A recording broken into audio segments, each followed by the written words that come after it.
let's move on to the next factor crap. The NFL has officially changed the kickoff rule. It was about 20 minutes before we were about to go live yesterday. The rule had been voted on. The rule had been passed.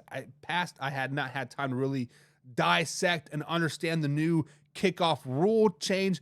But now that I've had time to dissect it, let's talk about it. Many fans are upset. I was scrolling through my Facebook timeline, and I follow a lot of other personalities that talk sports, right? And many of them are upset. They're upset about this kickoff rule change. They are upset about the fact that, it is changing the game too much. They're going to take away the kickoff. We might as well just put flags on it, et cetera, et cetera, et cetera. So before we get into this factor crap, let me give you some facts about the new kickoff rule, right?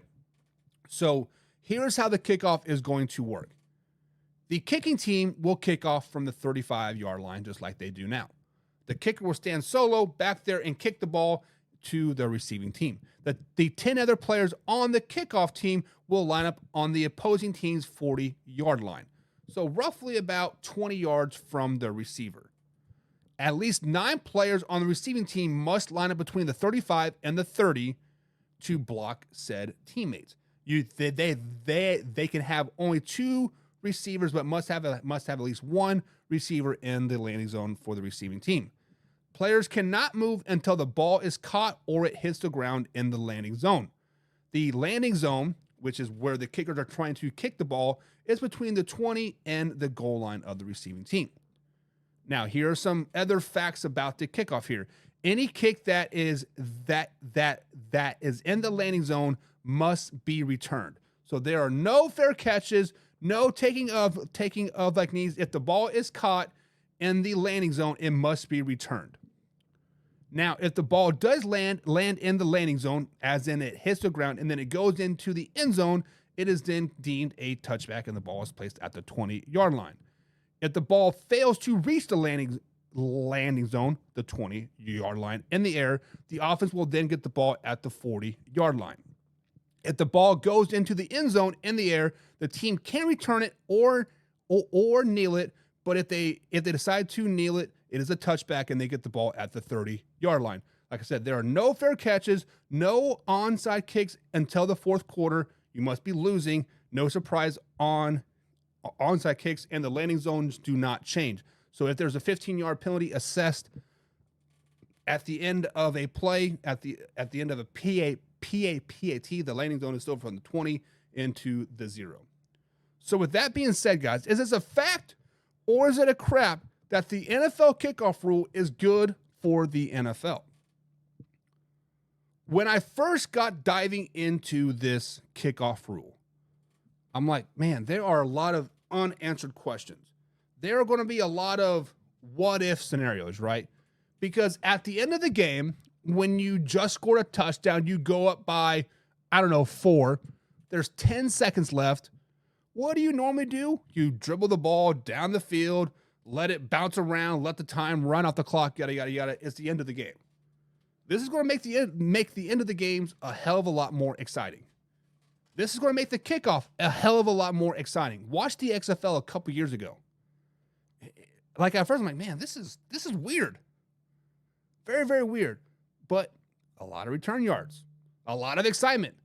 There's going to be players like Cordell Patterson that just got signed by the Pittsburgh Steelers that are going to make a name for themselves strictly just by this rule. So, guys, this is a fact. This is good for the NFL.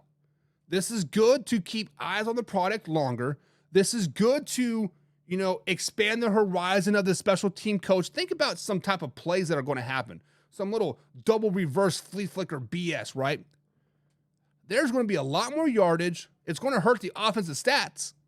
So if you have a Patrick Mahomes throwing over 400 yards in a game, probably going to pick the under, right? But guys, this is really good for the NFL. This is good for players like Cordell Patterson. This is good for players like Devin Hester back in the day.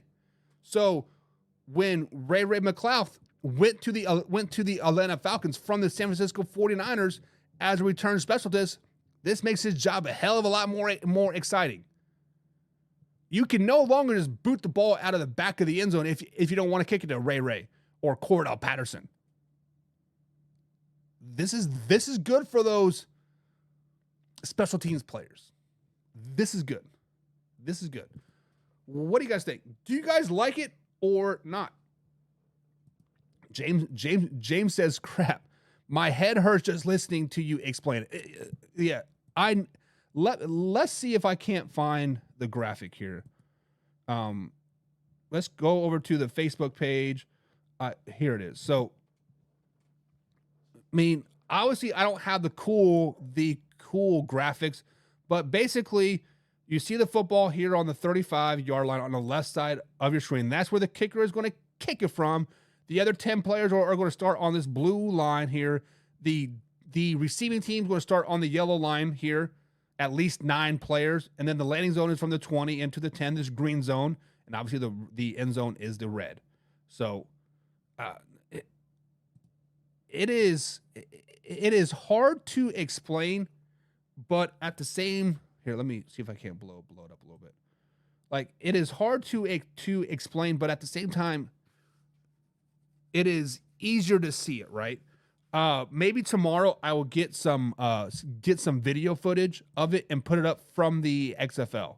But honestly, James, I was with you on the whole crap aspect. I got first. I was like, this is stupid.